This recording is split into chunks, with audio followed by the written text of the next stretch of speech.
Captain Calculus is going to do tables for exponential, quadratic, and linear functions for NCEA1.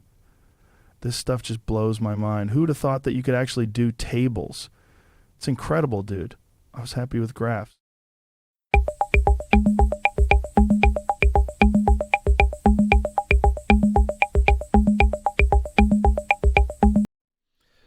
Sometimes you don't really need to draw graphs. It's much more likely when you come to use numbers that you'll just be using tables of numbers. So here I've got three equations. Y equals 3x plus 2. That's obviously a linear equation. And here I've got y equals 2 to the power of x plus 2 minus 1. So that's obviously an exponential equation. And here I have y equals 4x squared plus 2x minus 3. And that's obviously a quadratic or a parabolic equation. And here I have a sample question that I think was in last year's exam on this topic. It's quite a good question, and it just gives you the x and y values. It doesn't tell you what the equation of that of this table that produced this table is. You don't even know the format.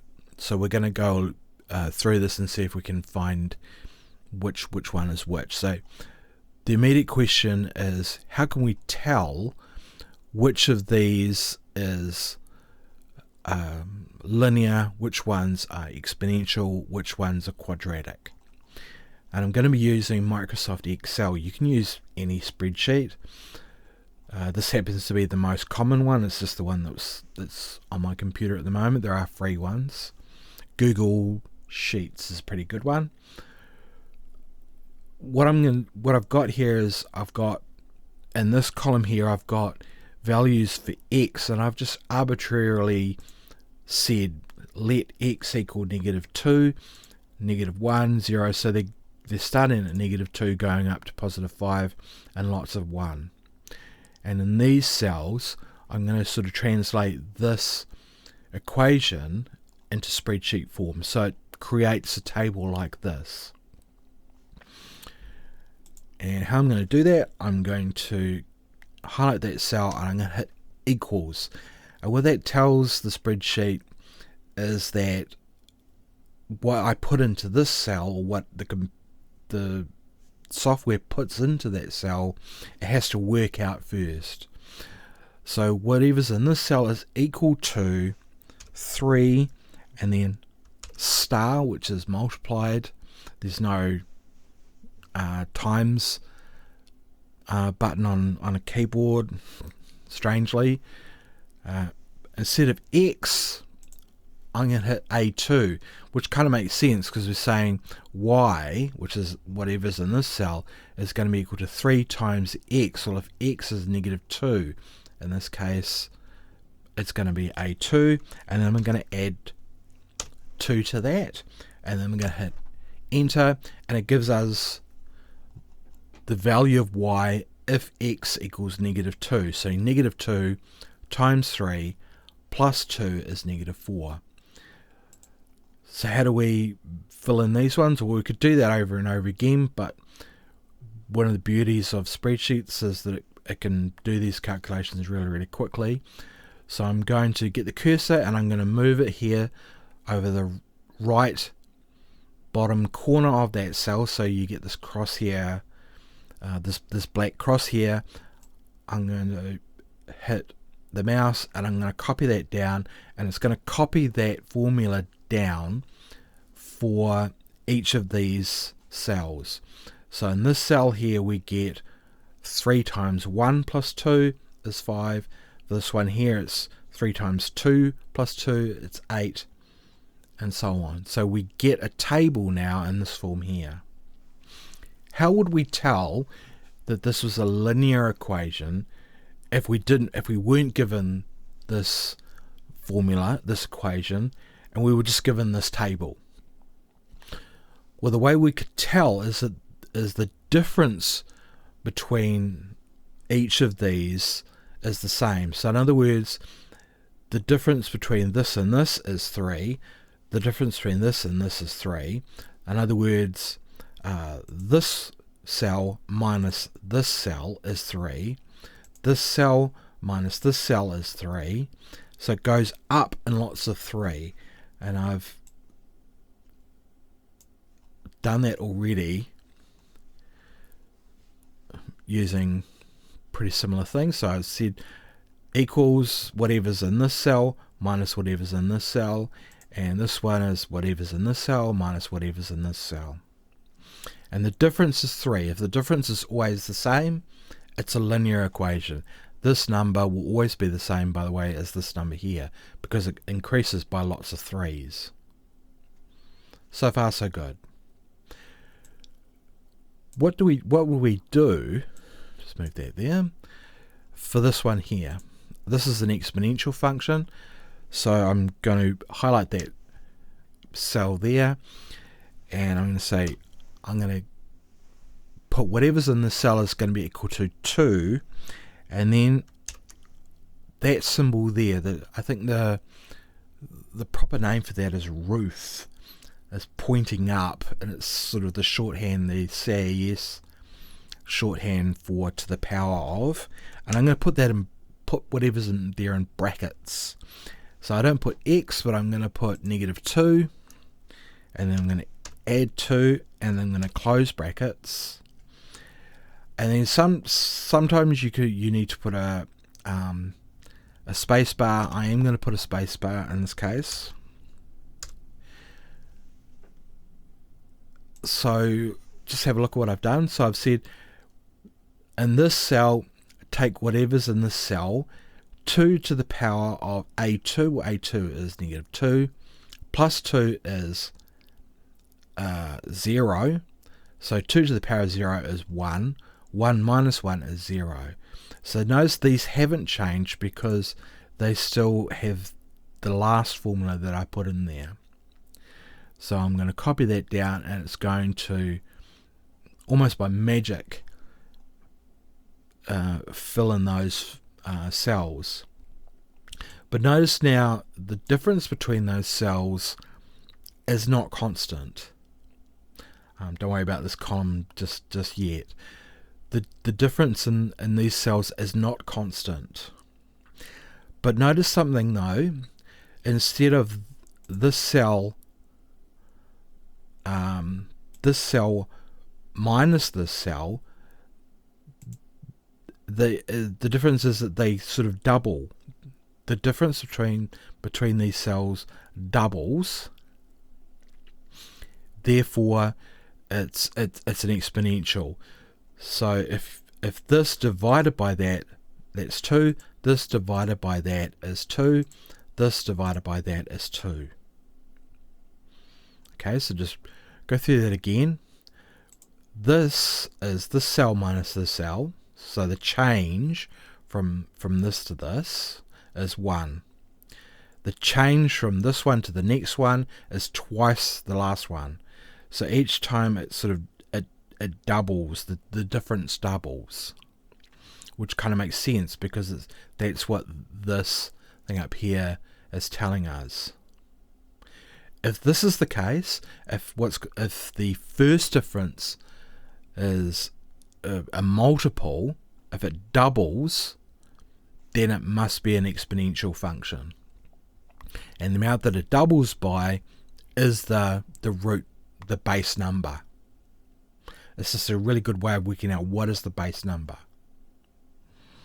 Okay, so far so good. What about quadratics? I'm going to show you a nifty little trick. So I'm going to take this formula here, this equation here, and I'm going to enter it in spreadsheet form here. So I'm going to say take whatever's in this cell, multiply it by 4, and you don't have to have the multiplication in in spreadsheets to the power of 2, and then I'm going to close brackets. I just get in the habit of closing the brackets, plus 2 times that again, minus 3. The spreadsheet knows the bed mass. So look at what we've done here. So I've taken negative 2. 2 squared is 4. 4 times 4 is 16. Plus 2 times 2 is 4. Minus 3. And we get positive 9. And then I'm going to copy that down for these other numbers here. Okay, so the table that we get there isn't immediately obvious, and if we look at the difference table, so the difference between that minus that and that minus that and that minus that, there's no pattern there. But if we do it again, so in other words, this minus this is 8. This minus this is 8. This minus this is 8. If the second difference, so the difference of the differences, is constant, it's quadratic. It's a sort of a test for quadratics. Okay, so I'll go through that again. So in here I had the formula that's here. So 4 times x squared plus 2 times x minus 3, and that gives us 9. Then I do it again in lots of 1, and then I found the difference between this, so negative 1, negative 9 is negative 10. Negative 3, negative 1 is negative 2. 3, negative 3 is 6. This doesn't have a pattern really. I guess it kind of does.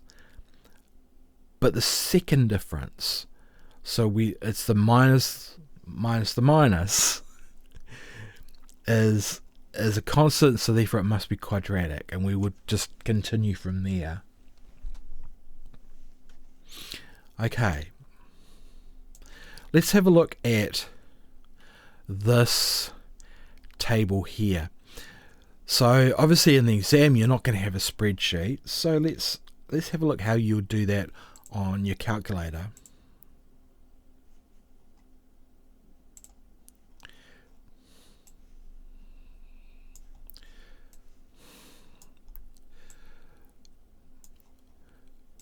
So what I'm going to do is I'm going to enter this table here, and one of the first things we're going to do is we're going to kind of have a look at it just to see to sort of get a feel for what this thing is going to look like. So I'm going to enter these. I'll just explain where I went. So I went to stats mode. I could do this in table mode, but I'm going to do it in stats mode.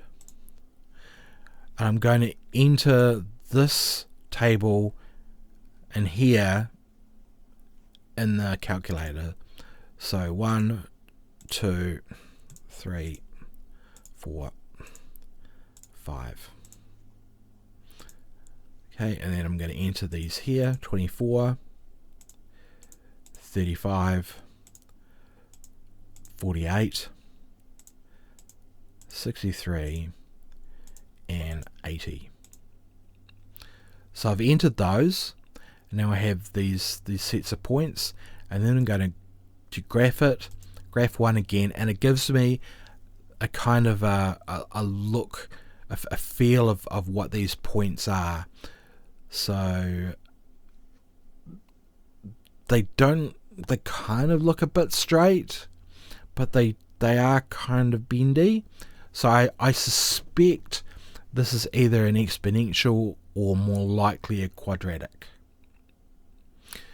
So how would we work it out? Well, the calculator can actually do that for you. We can go calculate. Is this going to be a straight line? So we're going to say, if this was a straight line, what would it look like? And here we get a whole bunch of numbers. And we get the r squared as 0.99. So pretty close. If you were doing linear regression for the short term in stats, this would be fairly close. That's pretty good r squared. But I said that it looked pretty bendy. So I'm going to exit and I'm going to graph again, and I'm going to calculate, and I'm going to say, what if this is quadratic? What if this is a parabola? And I'm going to hit F4, and now we have r squared here as 1, and that's perfect. What that says is that all of these points are all on the line. Fantastic. And that tells us that this table here is in the form 1x squared plus 8x plus 15. And that would be our answer. How do we do exponential? You can't do it necessarily all that well on these calculators unless it's to the power of e, which we're not going to get to in this course. Okay, fair enough. Let's go on the spreadsheet and put these numbers in and see if it hits our second difference rule. Okay.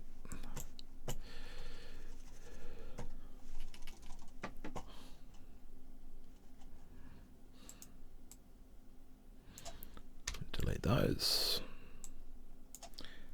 Delete those. And I'm going to put here 24, 35, 48, 63, and 80.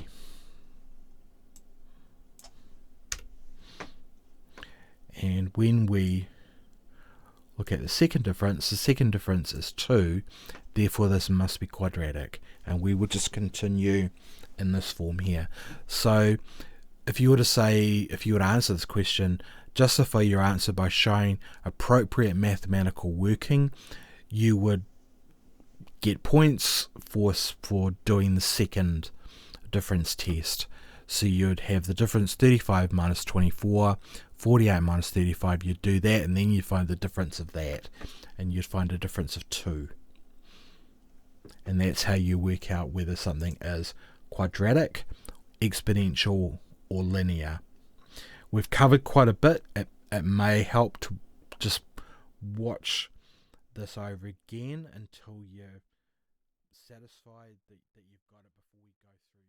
the questions. Before we start doing tables, I just wanted to do a quick video on translating graphs. Translating in graphs means moving the graph from place to place without changing its shape. So let's take the general setup. So I'm using GeoGebra, which is free to use. It's pretty good software, especially for free software. And I'm going to create a graph here, y equals 1x plus 1, the green line there. So to move it to left and right, it doesn't really make much sense because it's always going to be the same shape. So it's going to go up here for forever and ever and ever, and down there forever and ever and ever.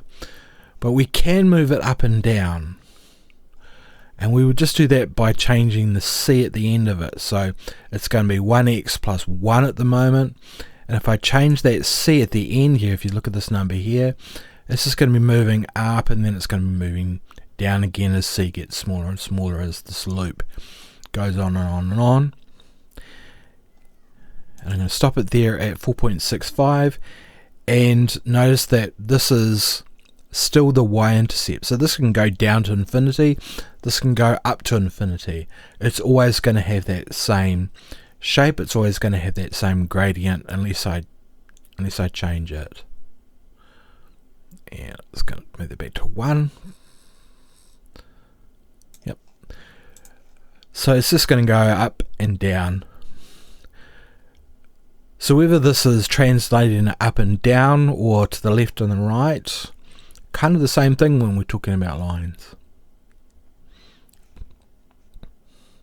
Okay, enough of that. Now let's talk about exponential graphs. So these are graphs that look like that. So this one is y equals 2 to the power of x. And how would we move this to the left and the right? So I'm going to get that same graph. So this is the graph y equals 2x. But notice it's 2x plus d, and d is 0 and it doesn't show it there. So if I want to move this up or down, I'm just going to change that at the end of it. So if I stop that there, so this is 2x plus 5, and notice it goes up. It doesn't cross it at 5 in this case. It crosses it at 6, and we're going to get to that in a second. And then if we change that number at the end, it's going to go up and down, and it can go up and down as far as we want. And if I don't push pause, it's going to go up and down all day. Pretty nicely. Okay, so I'm gonna set that at 0 again. Now, how do I move it from go to 0? There we go. How do I move it from left to right? The answer is kind of a strange one. And if you look at this graph here, y equals 2x plus b. So I'm going to change that b, and watch what happens. No, tell a lie. I was changing the d. Oh, blooper. Okay, if we change that number that's in the bracket, that's in the exponent form, the exponent position, the shape is not going to change, but it's going to kind of move to the left and to the right. But notice what's happening here as we add. So it's 2x plus 1.01. It's moved to the left. So if we add, it moves to the left. If we subtract, it moves to the right. So this is getting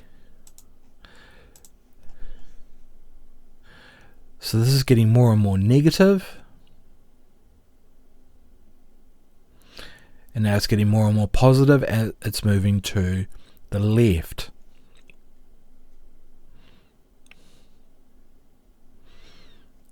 So what's this number up here? And point to it there.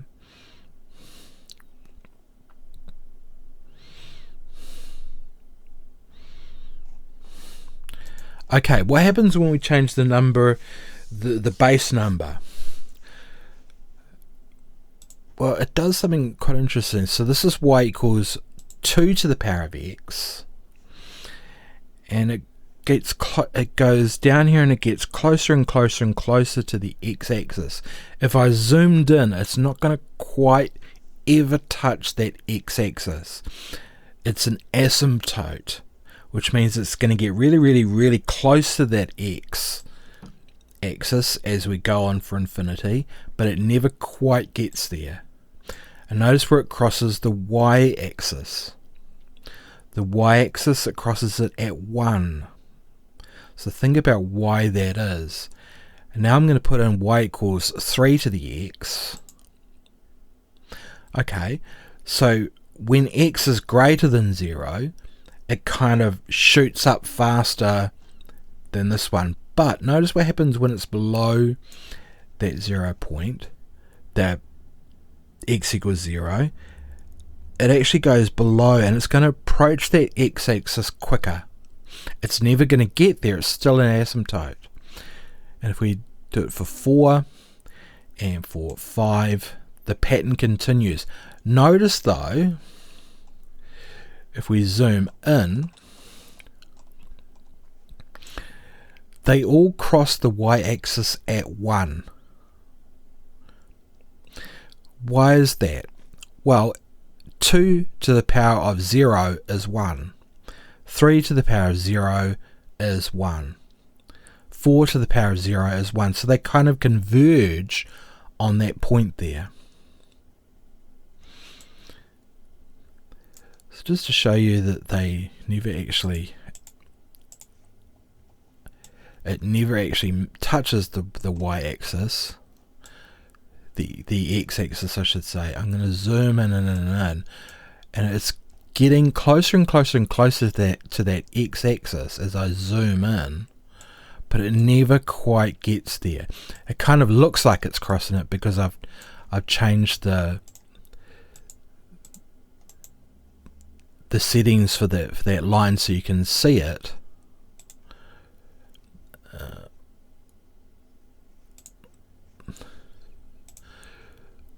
But it never quite gets there. And if we zoom in, it's going to get closer and closer and closer, and these other ones are going to be even closer. It looks like it's crossing the x-axis, but it's just because the lines are quite thick. And I just wanted to cover that because it's quite an important concept to grasp.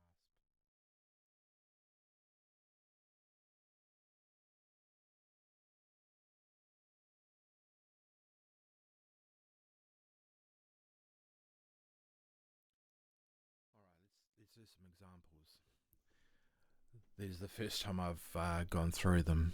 So a plumber charges a fixed call-out fee and then a set amount per hour.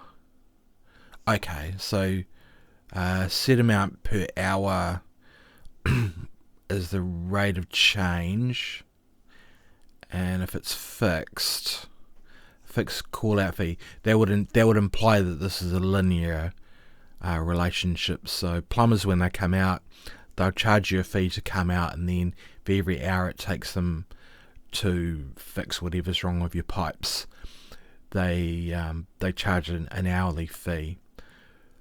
So let's test if it is linear. I think I remember asking AI for some linear examples. Is the difference between this and this the same? So 130 minus 90 is 40, and for this one here, 170 minus 130 is also 40. So the call out per hour is $40. Okay. And then it says, what is the fixed fee? Well, the fixed fee is the cost. Notice this is total cost. As the cost when time is 0. And it doesn't give us that. It gives us that it starts at t equals 1. So we're going to have to go almost like go back an hour of what they've given you. But we know that it's $40. So the cost at time equals 0 is going to be 90 minus 40, which is $50. Which is pretty cheap actually for plumbers.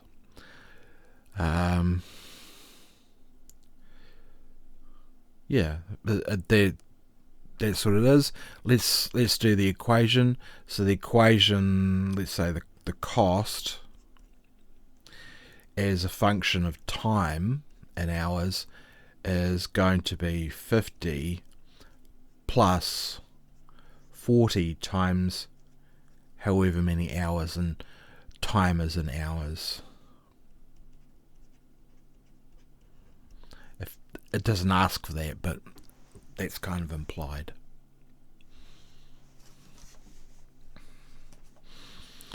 Next one. A stack of boxes is grown taller as more are added. So that kind of implies that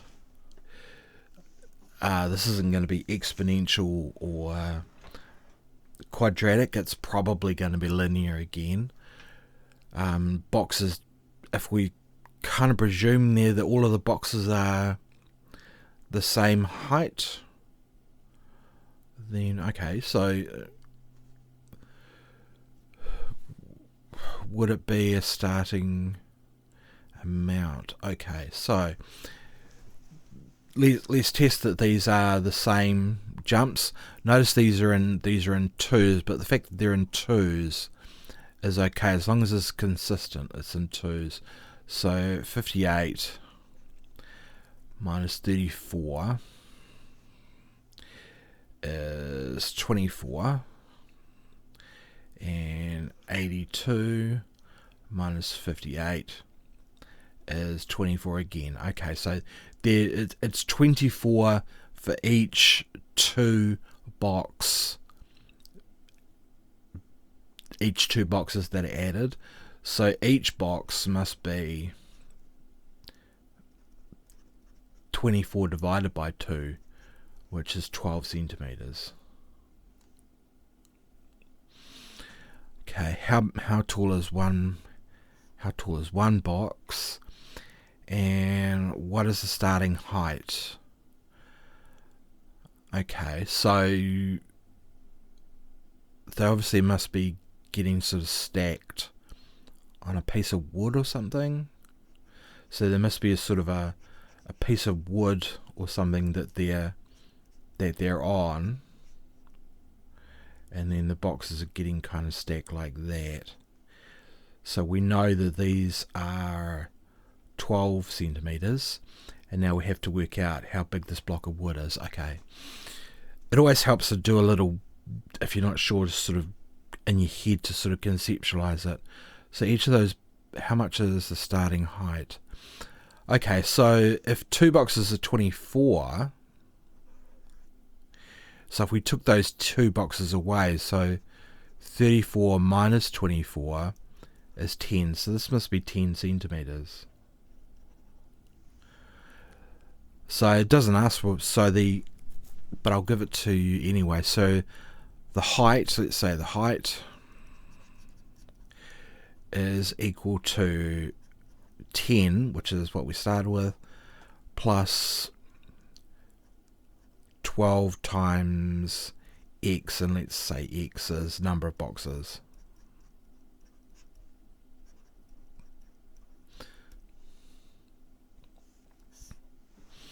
There's our answer. Let's actually test it. So we've got 6, and say we didn't know what the answer was, so the height is going to be 10 plus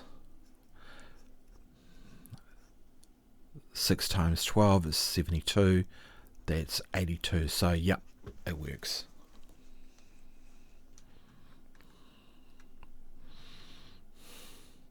Virus. Okay, viruses are, as soon as you see the virus, you should be thinking, okay, exponential.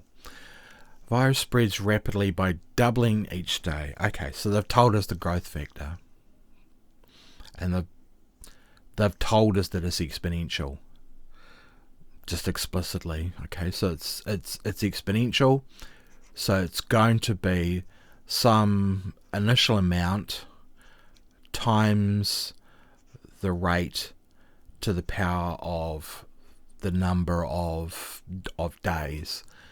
So the initial amount is actually going to be when t equals 0 or x equals 0. It's not given, it's given there as r equals 1. But if we sort of went back a day, we could sort of say that if we put a sort of 0 here, it would be 1, because 1 doubled is 2. So it's going to be 1 times r, and the rate that's increasing by is 2, and then the number of days is x. So let's test it. So 2 to the power of 4, does that equal 16? Yep, it does. So the amount of bacteria is going to be 1 times, and I'm going to leave that 1 there, 2 to the power of 7.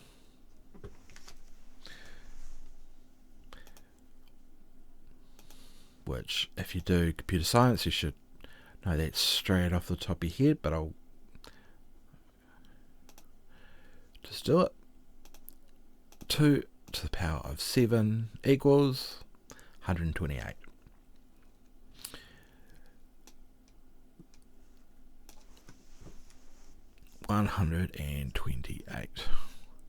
Which seems pretty conservative for a virus.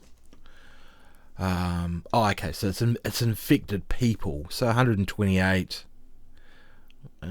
Yeah, that's pretty bad. 2 people with doubles per day. I think COVID at its peak was about 1.2, I think. So this is a pretty virulent virus, so you'd want to stamp that out pretty quickly if it was a serious virus.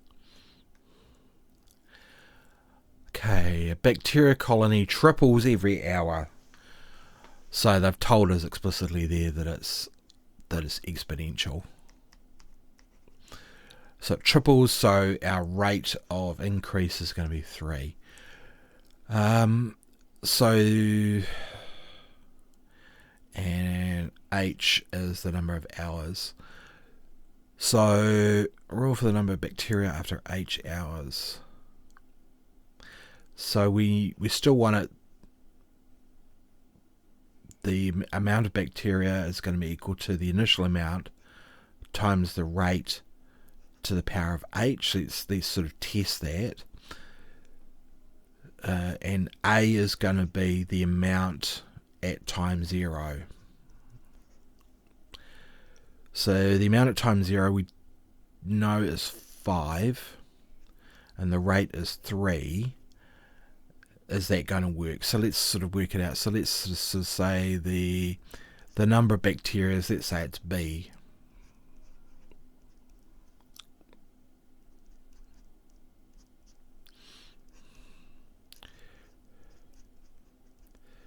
Number of bacteria. Does that work for one of our tests? Let's take 3 for example. Is 5 times 3 to the power of 3, does that equal 135?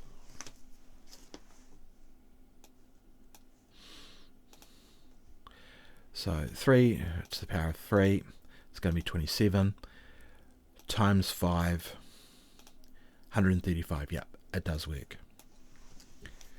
So our final rule is that the number of bacteria is going to be equal to 5 times 3 to the power of the number of hours. By the way, don't multiply those to make it look like it's 15 to the power of H. Leave that 3 there. Okay.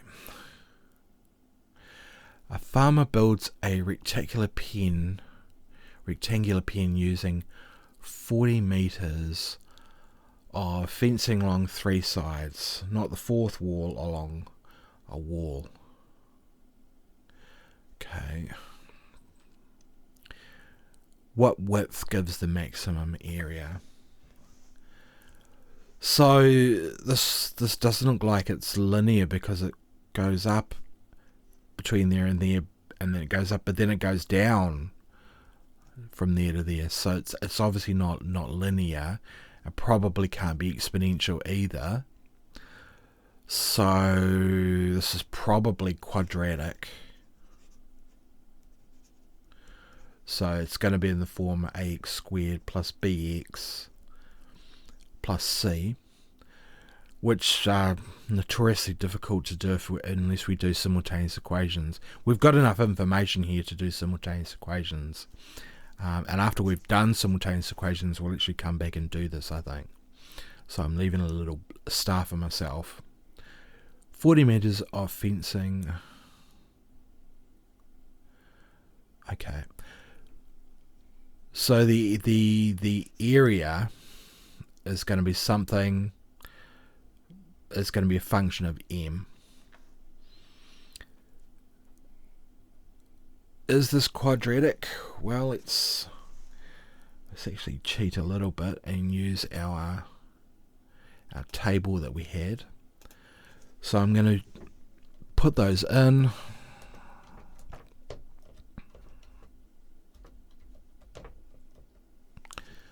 $15, $75, $100, $105, and $90, and we get -20 and -20. So it is quadratic. Okay. So it definitely is quadratic. From here, I'd probably put it in the calculator. In fact, we might as well do that now.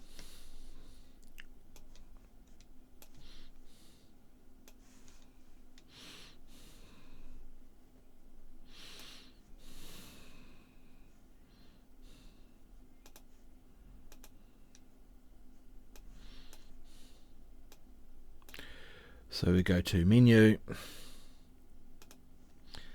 stats, and this has started to work again. No, it's not quite working. Stats, there we go. And then we're going to put those in like this. So 5, 10, 15, 20. I'm going to go across 75, 100, 105, and 90. So our answer is going to be somewhere around 15. Graph 1, and yeah, sure enough, it's quadratic. Okay, so the answer being, so the area is going to be minus 0.4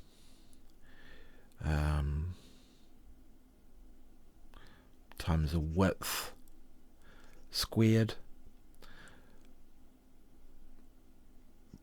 plus 11 times the width plus 30.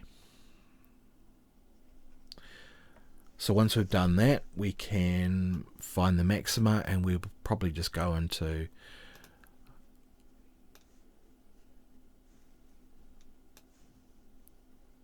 Grapher for that. So minus 0.4, and there's no W button, so we're going to use X plus 11X plus 30.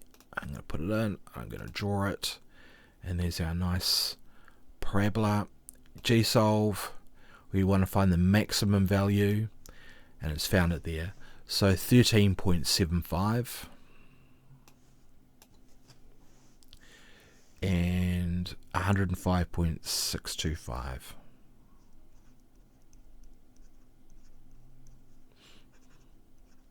Meters squared is our final answer.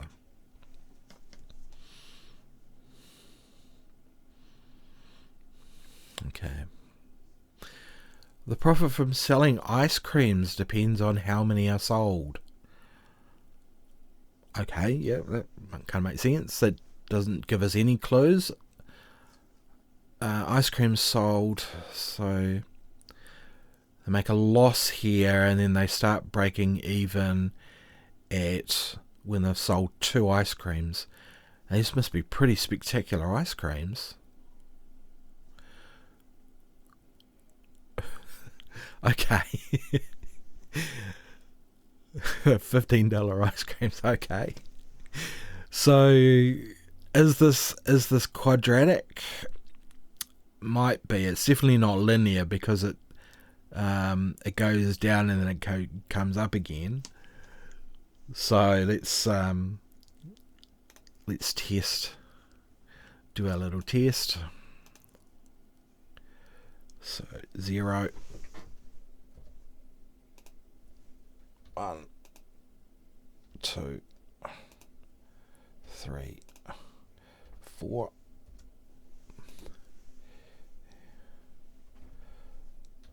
Minus 20,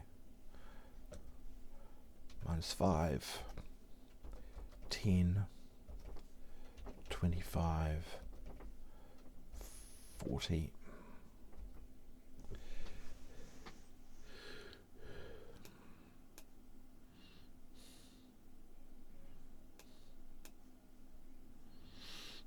Okay.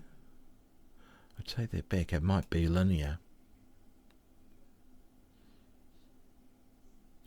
So there's a difference there. Is it 15? Oh, yeah, it is 15. Yes. $15 ice creams. Okay. So it is linear, and it's $15 per ice cream. Not $15 cost, but $15 profit. Marginal profit. Wow. This must be really good ice cream. Profit based on the number sold. Okay, so if it's linear, so the profit is given as 15 times the, let's say the number of ice creams is X, minus 20. When we sell 0, we make a loss of $20. I'm keen to see what these ice creams are. They must be pretty spectacular. And we're done.